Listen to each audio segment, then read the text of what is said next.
Come back. నేను మళ్ళీ మాట్లాడిస్తాను మీతో మళ్ళీ మాట్లాడిస్తా.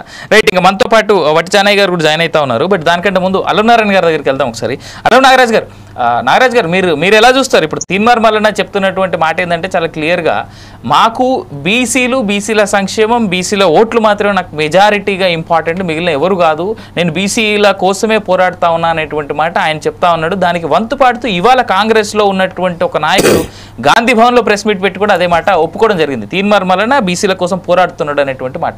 ఎట్లా చూస్తా ఉన్నారు? ఇది కరెక్టేనా అతను వెళ్తున్నటువంటి తీరు? ఇప్పుడు ఆయన వ్యక్తిగతంగా మొదటి ఒక పోరాట పటిమతోటి ముందు పోతున్నటువంటి వ్యక్తి. ఇప్పుడు ఉన్నటువంటి పరిస్థితులలో ఆయనే ఒక వ్యక్తిగా ఎదిగిండు, ఒక శక్తిగా మారిండు. తర్వాత ఇప్పుడు ఇవాళ ఆయన ఎమ్మెల్సీ ఆయన ఏదైతే సస్పెండ్ చేయడం ఏదైతే కాంగ్రెస్ పార్టీ ఉన్నదో అదేంటంటే ఇది ఒక అగ్రవర్ణాల కుట్ర లెక్కనే భావించాల్సిన అవసరం ఉంటది. ఎందుకంటే రాజ్యాంగం అందరికి హక్కు కల్పిస్తుంది, ఏం కొనుక్కోలే వాళ్ళు. ఆయన ఓటర్ల ద్వారానే గెలవడం జరిగింది. కానీ కాంగ్రెస్ బీఫామ్ తీసుకొని గెలిచిండు వాస్తవమే కావచ్చు. కానీ ఇదంతా పక్క పెడితే ప్రస్తుతం ఉన్నటువంటి పరిస్థితులలో తీన్మార్ మల్లన్న అనే ఒకే వ్యక్తి చేయలేదు. ఇప్పుడు బీసీ ఉద్యమాలు ఒక దశాబ్దాల కాలం నుండి బీసీ ఉద్యమాలు జరుగుతున్నాయి. అయినా కూడా మనకు స్వాతంత్రం వచ్చిన తర్వాత ఇప్పటి వరకు కూడా అన్ని రంగాలలో ఈవెన్ దో నక్సలిజంలో కూడా ఇక్కడ ఉన్న రాజకీయ పార్టీలలో కూడా అన్నిట్లో కూడా అగ్రవర్ణాలదే పెత్తందారి వ్యవస్థ జరుగుతున్నటువంటి వ్యవస్థను మనం ఈ వ్యవస్థ అంతా కూడా చూస్తున్నారు. దాన్ని ఎండగట్టే విధంగా తీన్మార్ మల్లన్న గారు దాన్ని బాధ్యతలు తీసుకోవడం జరిగింది. గతంలో ఆర్ కృష్ణయ్య గారు, జాజుల శ్రీనివాస్ గారు వీళ్ళందరూ కూడా మన రాష్ట్రం నుండి ప్రాతినిధ్యం వహించారు. ఈయన ప్రజాక్షేత్రంలో ఎన్నికలలో మనం పోటీ చేసి ఆయన ప్రత్యక్షంగా ఎమ్మెల్సీగా ఎన్నుకోబడి అయినా కూడా అంత పెద్ద కష్టపడి లాస్ట్ టైం ఓడిపోయి కొద్ది ఓట్లతో ఓడిపోయి తర్వాత ఇప్పుడు ఎలక్షన్లో మళ్ళీ ఎమ్మెల్సీ గెలుపొందిన తర్వాత ఆయన రాష్ట్ర ముఖ్యమంత్రి కావాలనుకుంటున్నాడు. తప్పేమున్నది? రేవంత్ రెడ్డి గారు అనుకోలేదా నేను రాష్ట్ర ముఖ్యమంత్రిని కావాలనుకుంటాను, తప్పేంది అని అనుకున్నాడు. రేవంత్ రెడ్డి గారు కూడా ముఖ్యమంత్రి అయినరు.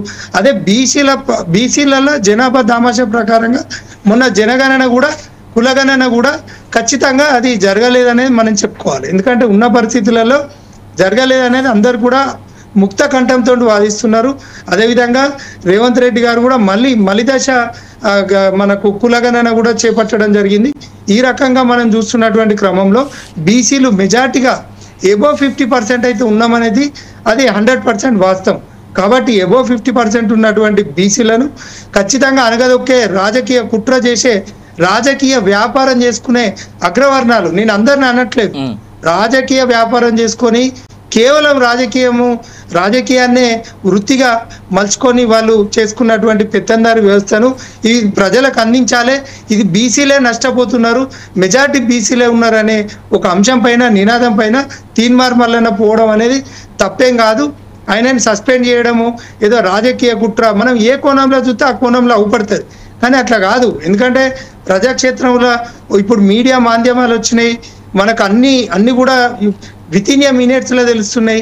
ఎవరు ఏ డ్రామాలు చేసినా బయటపడుతుంది. కానీ అట్లాంటి డ్రామాలు చేసే తీన్మార్ మల్లన్నకు అంత అవసరం లేదు. ఖచ్చితంగా ఆయనే ఏ పార్టీ అయినా కూడా ఒక బీసీ సోదరునిగా మేమందరం కూడా నేను ఒక అల్లం నాగరాజ్ అడ్వకేట్ని, బీజేపీ లీడర్ను నేను.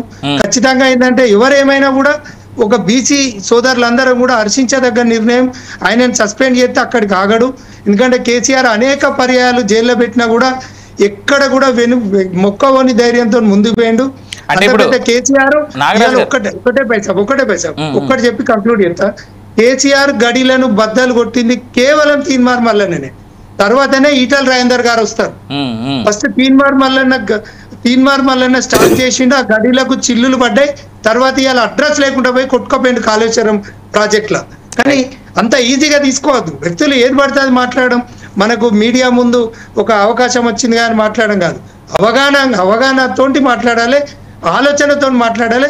మనల్ని నలుగురు చూస్తున్నారనే విషయాన్ని కూడా మాట్లాడాలి. ఎందుకంటే ఎందుకు అన్యాయం జరగట్లేదు? బీసీలకు జరుగుతుంది. 60% ఉన్నటువంటి బీసీలు 56-58% ఉన్నటువంటి బీసీలకు ఇవాళ రాజకీయంగా అవకాశాలు తక్కువే, ఉద్యోగ అవకాశాలు తక్కువే. మనకు ప్రతి దాంట్లో అనగదొక్కుంటాను. కేవలం ఒక అణగారిన వర్గాలుగానే భావిస్తున్నారు తప్ప అధికారం మనకు అగ్రవర్ణాలు ఎవరు కూడా వీళ్ళను ఓటు బ్యాంకుగానే వాడుకుంటారు, బీసీలను, బీసీ నాయకులను. కానీ తీర్మార్ మల్లన్న ఒక చిత్తశుద్ధితోటి కేసీఆర్ ను కొల్లగొట్టిండు. ఇలా తెలంగాణ రాష్ట్రానికి రాబోయే ముఖ్యమంత్రి బీసీ అవుతాడు. అది తీర్మార్ మల్లనే కావచ్చు, ఇంకెవరైనా కావచ్చు. అంటే మీరు బీజేపీ పార్టీ తరఫున పూర్తి స్థాయి మద్దతు ఇస్తున్నట్టేనా అయితే ఇప్పుడు తీర్మార్ మల్లన్న చేస్తున్నటువంటి పోరాటానికి? మాకు పార్టీ కాదు, నేను పార్టీలో ఒక ఇస్కరేను, నేను ఒక కార్యకర్తను, నేను బీసీ సోదరుని. నేను బీసీ సోదరుని కాబట్టి నా బీసీ సోదరుడు ఎక్కడ ఉద్యమం చేసినా ఈ తారతమ్యాలు ఉండద్దు. ఏ పార్టీలు ఉన్నా అదే అగ్రవర్ణాలకు ఉంటాయా? పొద్దున్న దానిగా తిట్టుకుంటారు, రాత్రిపూట ఒకటే టేబుల్ మీద కూర్చుంటారు. మరి వాళ్ళకు ఉండదా? వాళ్ళకు రాదా రాజకీయం? మనకి ఇప్పుడు మేము చైతన్యవంతం కాలేదా బీజేపీ? మనం బీసీలల్లా మేము బీజేపీలో ఉన్నా కూడా మా బీసీ సోదరునికి మేము మద్దతు పలుకుదాం, అంతేగాని మా భారతీయ జనతా పార్టీకి అతనికి ఎటువంటి సంబంధం లేదు. రైట్. నవీన్ యాదవ్ గారి దగ్గరికి వెళ్దాం ఒకసారి. నవీన్ యాదవ్ గారు నమస్కారం అండి.